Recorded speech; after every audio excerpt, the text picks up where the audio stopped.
DreamBakes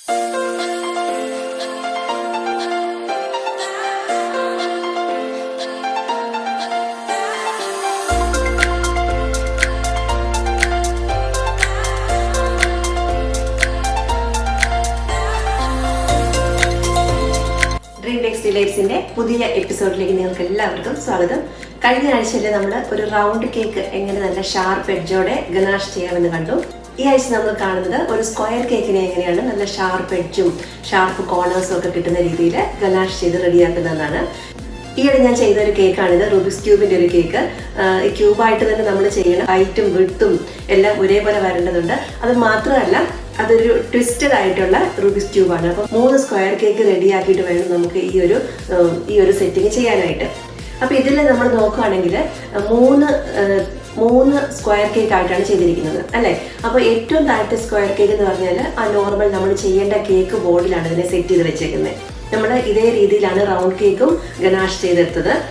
എന്നാൽ second ലെയറും third ലെയറും നമുക്ക് നോക്കിയാൽ അറിയാം, അതിൻ്റെ രണ്ടിൻ്റെയും താഴെ കേക്കിൻ്റെ ബോർഡില്ല. അപ്പോൾ ബോർഡ് ഇല്ലാത്ത രീതിയിൽ അതായത് നമുക്ക് ആ കേക്ക് മാത്രം എങ്ങനെ പിടിക്കാൻ പറ്റണം അല്ലേ, അങ്ങനെ നമുക്ക് എങ്ങനെ ഗനാഷ് ചെയ്തെടുക്കാം. അപ്പോൾ അതായത് മോൾഭാഗവും താഴ്ഭാഗവും ഒരേപോലെ സ്മൂത്ത് ആക്കി എടുക്കണം. അപ്പോൾ അതുപോലെ ഇത് ക്യൂബ് ആയതുകൊണ്ട് തന്നെ, അല്ലെങ്കിൽ നമ്മൾ ഏത് സ്ക്വയർ ഷേപ്പിലുള്ള കേക്ക് ചെയ്യുമ്പോഴും അതിൻ്റെ എഡ്ജും കോർണേഴ്സും ഒക്കെ ഷാർപ്പായിട്ടിരിക്കണം. ഈ റുബിക്സ് ക്യൂബിന്റെ മൊത്തം വീഡിയോ ഞാൻ അപ്ലോഡ് ചെയ്യുന്നുണ്ട്. പക്ഷേ ഈ വീഡിയോയിൽ ഈ സ്ക്വയർ കേക്കിനെ എങ്ങനെ ഗനാഷ് ചെയ്തെടുക്കുന്നത് മാത്രമേ കാണിക്കുന്നുള്ളൂ. ഈ റുബിക്സ് ക്യൂബ് ചെയ്തത് എങ്ങനെയാണെന്നുള്ളത് വേറൊരു വീഡിയോയിൽ അപ്ലോഡ് ചെയ്യുന്നുണ്ട്. രണ്ടും കൂടെ ഒരുമിച്ചാക്കിയാൽ ഒത്തിരി ലെങ്തി ആയി പോകും, അതുകൊണ്ടാണ്. അപ്പോൾ എന്തായാലും നമുക്ക് വീഡിയോയിലേക്ക് കിടക്കാം.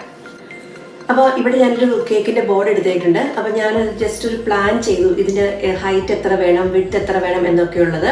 ക്യൂബ് നമ്മൾ നോക്കുമ്പോൾ അറിയാം, അതിൻ്റെ ഓരോ ബ്ലോക്കായിട്ട് വരുന്നത് 3 ബ്ലോക്ക് ലെങ്ത് വൈസും 3 ബ്ലോക്ക് ഹൈറ്റ് വൈസും വേണം.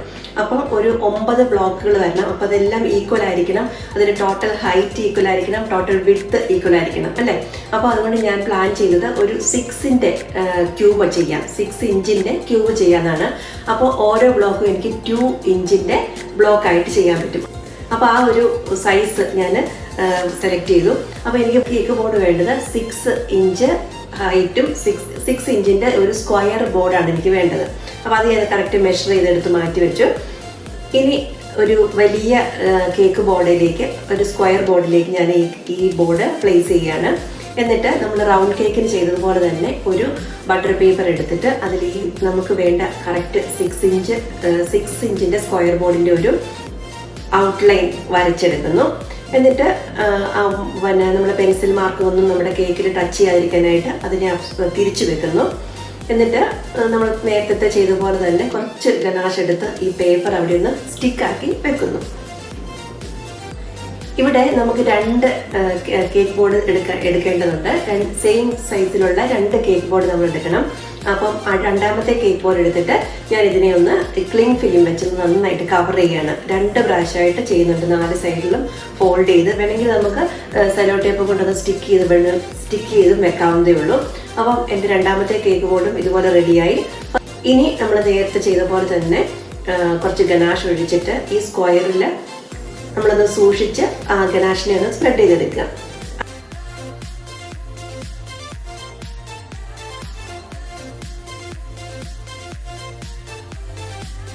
ഇനി നമ്മുടെ കേക്കിൻ്റെ ബേസിൽ വരുന്ന ആ നല്ല ഒരു പീസ് എടുത്തിട്ട് ആദ്യത്തെ ലെയർ ആയിട്ട് വെക്കുന്നു. പിന്നെ നമുക്ക് ഇഷ്ടമുള്ള രീതിയിൽ ഫില്ലിംഗ് എല്ലാം കൊടുത്ത് 1, 2, 3 ലെയർ ഞാൻ സെറ്റ് ചെയ്തു. അപ്പോൾ ഇവിടെ എനിക്ക് റൂബിക്സ് ക്യൂബ് ചെയ്യേണ്ടതുകൊണ്ടാണ് ഞാൻ വലിയ ഹൈറ്റിൽ പോവാത്തത്. കറക്റ്റ് ആ ഒരു 2 ഇഞ്ച് വരുന്നത് രീതിയിൽ ഞാൻ ഈ കേക്കിനെ സെറ്റ് ചെയ്ത് മാറ്റി വെക്കുകയാണ്. മൂന്നാമത്തെ ലെയറും സെറ്റ് ചെയ്ത് വെച്ചതിന് ശേഷം അതിന് മുകളിൽ ഗനാഷാണ് ഒഴിക്കുന്നത്. എന്നിട്ട് അതിനെ ഒന്ന് ലെവൽ ചെയ്തതിന് ശേഷം നമ്മൾ നേരത്തെ റെഡിയാക്കി വെച്ചിരുന്ന, അതായത് നേരത്തെ നമ്മൾ ക്ലിങ് ഫിലിം വെച്ച് കവർ ചെയ്ത് റെഡിയാക്കി വെച്ചിരുന്ന ആ ഒരു സ്ക്വയർ ബോർഡ് എടുത്ത് ഇതിൻ്റെ മുകളിലേക്ക് വെക്കുന്നു. ജസ്റ്റ് അതിനെ ഒന്ന് നന്നായി പ്രസ് ചെയ്ത് കൊടുത്തതിന് ശേഷം അതിൻ്റെ ഇടയ്ക്കുള്ള ആ ഗ്യാപ്പിൽ നമ്മൾ നന്നായിട്ട് ഗനാഷ് ചെയ്തിട്ട് അതിനെ ആ ഷേപ്പ് കൊണ്ടുവരാൻ ശ്രമിക്കുകയാണ്. അപ്പോൾ കുറച്ചായിട്ട് ഗനാഷ് എടുക്കുക, അതിൽ നന്നായിട്ട് അപ്ലൈ ചെയ്യുക.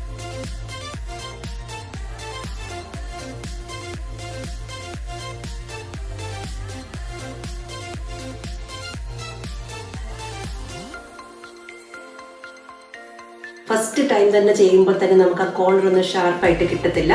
അപ്പോൾ അങ്ങനെ വരുമ്പോൾ നിങ്ങൾ ചെയ്യേണ്ടത് എന്താണെന്ന് വെച്ചാൽ കുറച്ച് നമുക്ക് പറ്റുന്ന പോലെയൊക്കെ കുറച്ചൊക്കെ ഒന്ന് അപ്ലൈ ചെയ്ത് ഏകദേശം ഒരു ഷേപ്പ് ആക്കിയിട്ട് കുറച്ച് നേരം ഒന്ന് ഫ്രിഡ്ജിൽ വെക്കുക. അപ്പോൾ നമ്മൾ ആദ്യം അപ്ലൈ ചെയ്ത ഗനാഷ് ഒന്ന് ഹാർഡാവും. അപ്പോൾ അതിൻ്റെ മുകളിലേക്ക് നമുക്ക് വേറെ ഗനാഷ് വെച്ച് പിന്നെയും ആ ഷേപ്പ് സെറ്റ് ചെയ്തെടുക്കാൻ പറ്റും. ഇല്ലെങ്കിൽ നമ്മൾ എത്ര ആദ്യം ഇട്ട് കൊടുക്കും തോറും അത് താഴേക്ക് ഒഴുകി വീഴാനുള്ള ചാൻസ് ഒക്കെ ഉണ്ട്. അപ്പോൾ ഫസ്റ്റ് ഒരു കുഞ്ഞ് ലെയർ പൊതിഞ്ഞ് കൊടുത്തിട്ട് ഫ്രിഡ്ജിൽ വെച്ചു. അങ്ങനെ 2-3 പ്രാവശ്യം വെച്ചിട്ടാണ് അത് ഒരു 10 മിനിറ്റ് ഒക്കെ വെച്ചാൽ മതി കേട്ടോ. 1 മണിക്കൂറൊന്നും വെക്കേണ്ട കാര്യമില്ല. ഒന്ന് സെറ്റ് ആവാൻ നമ്മൾ അപ്ലൈ ചെയ്ത ഗനാഷ് ഒന്ന് സെറ്റ് ആവാൻ വേണ്ടി മാത്രം ഒന്ന് ഫ്രിഡ്ജിൽ വെച്ചാൽ മതി. അങ്ങനെ 2-3 തവണയായിട്ട് കുറച്ച് ഗനാഷ് അപ്ലൈ ചെയ്ത് ഈ മുകളിലത്തെ സ്ക്വയർ ബോർഡിൻ്റെ ഒരു ഗൈഡൻസിൽ നമ്മൾ നല്ല ഷാർപ്പ് എഡ്ജ് ഇതിനുണ്ടാക്കിയെടുക്കുകയാണ്. ഇത് കുറച്ച് സമയം എടുക്കുന്ന പരിപാടിയാണ്. എന്നാലും നമ്മുടെ കേക്കിൻ്റെ ഫിനിഷിങ്ങിന് വേണ്ടി നമ്മൾ കുറച്ച് സമയമൊക്കെ സ്പെൻഡ് ചെയ്തേ മതിയാവുള്ളൂ. അങ്ങനെ ഏകദേശം എല്ലാം റെഡിയായി. അപ്പോൾ വേണമെങ്കിൽ നമുക്ക് ഈ മുകളിലത്തെ ബോർഡ് ഒന്ന് പൊങ്ങിപ്പോകാതിരിക്കണമെങ്കിൽ അല്ലെങ്കിൽ അതിനൊരു സപ്പോർട്ടോ അതിൻ്റെ മുകളിലൊരു വെയിറ്റ് വെച്ച് കൊടുത്താൽ കുറച്ചുകൂടെ അത് നല്ല സ്ട്രോങ് ആയിട്ട് അവിടെ ഇരുന്നോളും മറ്റേ ഗനാഷൊക്കെ ആയിട്ട്. അപ്പോൾ അതുകൊണ്ട് ഞാൻ എന്ത് ചെയ്തു, എപ്പോഴും ഒരു ബൗൾ എടുത്തിട്ട് അതിൻ്റെ മുകളിലേക്ക് ഒരു സെറാമിക് ബൗൾ എടുത്തിട്ട് ഞാൻ അതിൻ്റെ മുകളിലേക്ക് ഒന്ന് വെച്ച് കൊടുത്തിട്ട് മാക്സിമം ഏരിയ കവർ ചെയ്യുന്ന രീതിയിൽ. ഇനി ഏകദേശം എനിക്കിഷ്ടമുള്ള രീതിയിലെല്ലാം ഞാൻ കുറച്ച് നേരം 2-3 പ്രാവശ്യം ഫ്രിഡ്ജിൽ വെച്ച് എടുത്ത് ഞാൻ അതിൻ്റെ കോർണേഴ്സിലൊക്കെ കുറച്ചുകൂടെ ഗനാഷ് അപ്ലൈ ചെയ്ത് കൊടുത്ത് അതിൻ്റെ എഡ്ജസ് എല്ലാം ഒന്ന് റെഡിയാക്കി ഇനി ഞാനിതിനെ ഫ്രിഡ്ജിലേക്ക് സെറ്റ് ചെയ്യാനായിട്ട് വെക്കുകയാണ്. ഇത് വെക്കുന്നത് ഒരു 6 മണിക്കൂറെങ്കിലും നമ്മൾ വെച്ചിരിക്കണം.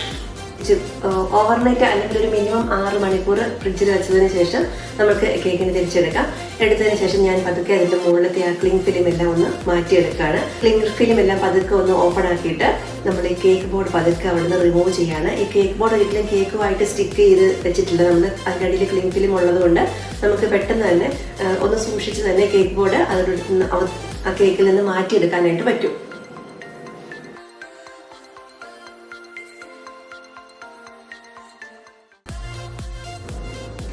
അതിനുശേഷം പതുക്കെ ആ ക്ലിങ് ഫിലിം ഒന്ന് ജസ്റ്റ് ഇങ്ങനെ പീൽ ഓഫ് ചെയ്യുന്ന പോലെ വലിച്ച് മാറ്റിയെടുക്കാം. 4 കോർണേഴ്സും ഒക്കെ വലിക്കുമ്പോൾ സൂക്ഷിക്കുക അടർന്നു പോകാതിരിക്കാനായിട്ട്. അങ്ങനെ അതിനെ സൂക്ഷിച്ച് മാറ്റുമ്പോൾ നമുക്ക് അതിൽ എന്തായാലും കുറച്ച് ഇറഗുലറായിട്ട് കാണാം. കുറച്ച് എയർ ബബിൾസോ ഒക്കെ ഉണ്ടെങ്കിൽ ആ ഭാഗത്ത് നമുക്ക് കുറച്ചുകൂടെ ലൂസായിട്ടുള്ള ഗനാഷ് കുറച്ചുകൂടെ അപ്ലൈ ചെയ്ത് അതിനെ ഒന്നുകൂടെ സ്മൂത്താക്കി അതിൻ്റെ സൈഡും എഡ്ജസും ഒക്കെ നമുക്ക് ഇഷ്ടമുള്ള രീതിയിലൊക്കെ ഒന്ന് സ്മൂത്താക്കി എടുക്കാം. ഇനി കുറച്ച് നേരം പിന്നെ സെറ്റ് ചെയ്യാനായിട്ട് വെക്കാം. കേക്ക് ഒന്ന് സെറ്റ് ആയതിനു ശേഷം നമുക്ക് വേറൊരു കേക്ക് ബോർഡ് ഇതിൻ്റെ മുകളിൽ വെച്ചിട്ട് അതിനെ തിരിച്ച് എടുക്കാം. എന്നിട്ട് പതുക്കെ ആദ്യം വെച്ച ബോർഡും അതുപോലെ തന്നെ ആ ബട്ടർ പേപ്പറും പതുക്കെ ഒന്ന് മാറ്റിയെടുക്കുക. എന്നിട്ട് അവിടെ എന്തെങ്കിലും എയർ ബബിൾസോ ഇറഗുലാരിറ്റീസോ ഒക്കെ ഉണ്ടെങ്കിൽ അവിടെ ഒന്നുകൂടെ കുറച്ചുകൂടെ ഗനാഷൊക്കെ ചെയ്ത് നല്ല സ്മൂത്ത് ആക്കി എടുക്കാം.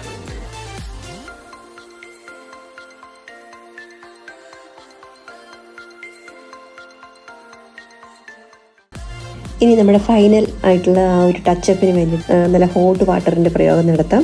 നമ്മൾ റൗണ്ട് കേക്കിൽ ചെയ്തതുപോലെ തന്നെ നല്ലൊരു കപ്പിൽ നിറച്ച് നല്ല തിളച്ച വെള്ളം എടുത്തിട്ട് അതിലൊന്ന് ഡിപ്പ് ചെയ്ത് നമ്മുടെ ഈ സ്പാത്തില ഒന്ന് ചൂടാക്കിയതിന് ശേഷം നമ്മൾ ഒന്നുകൂടെ ഒന്ന് സ്മൂത്ത് ചെയ്താൽ നമ്മുടെ കേക്കിന് നല്ലൊരു സ്മൂത്ത് ഫിനിഷ് കിട്ടുകയും ചെയ്യും. അപ്പം നമ്മളുടെ സ്ക്വയർ കേക്ക് റെഡി ആയി കഴിഞ്ഞു. ഗനാഷ് ചെയ്ത് കഴിഞ്ഞു. അതിൽ ഇതിൻ്റെ നല്ല ഷാർപ്പ് എഡ്ജും അതിൻ്റെ കോർണേഴ്സും ഒക്കെ നല്ല ഷാർപ്പായിട്ട് നമുക്ക് കിട്ടിയിട്ടുണ്ട്. ഇനി നമ്മളിതിനെ ഫോണ്ടൻ്റ് ഒക്കെ കവർ ചെയ്തെടുക്കുമ്പോൾ നമുക്ക് അധികം ബുദ്ധിമുട്ടില്ലാതെ തന്നെ അതിൻ്റെ ഷാർപ്പ് എഡ്ജും കോർണേഴ്സും ഒക്കെ കിട്ടാനായിട്ട് എളുപ്പമുണ്ട്. അപ്പോൾ സ്ക്വയർ കേക്കിനെ ഗനാഷ് ചെയ്യുന്ന വീഡിയോ എല്ലാവർക്കും ഇഷ്ടപ്പെട്ടു എന്ന് വിചാരിക്കുന്നു. ഇതിൻ്റെ ഫുൾ വീഡിയോ, അതായത് റുബിക്സ് ക്യൂബിൻ്റെ മുഴുവനായിട്ടുള്ള വീഡിയോ അടുത്ത വീക്കിൽ തന്നെ അപ്ലോഡ് ചെയ്യുന്നുണ്ട്. അപ്പോൾ ഇത് നിങ്ങൾക്ക് ഉപകാരപ്രദമായി എങ്കിൽ നിങ്ങൾ ലൈക്ക് ചെയ്യുക. അതുപോലെ തന്നെ നിങ്ങളുടെ ഫ്രണ്ട്സിനൊക്കെ ഷെയർ ചെയ്ത് കൊടുക്കാനും ശ്രദ്ധിക്കുക. ഇനിയും പുതിയ കേക്ക് ഡെക്കറേഷൻ വീഡിയോസ് ഒക്കെ ആയിട്ട് ഞങ്ങൾ ഇനിയും വരും. എല്ലാവർക്കും നന്ദി.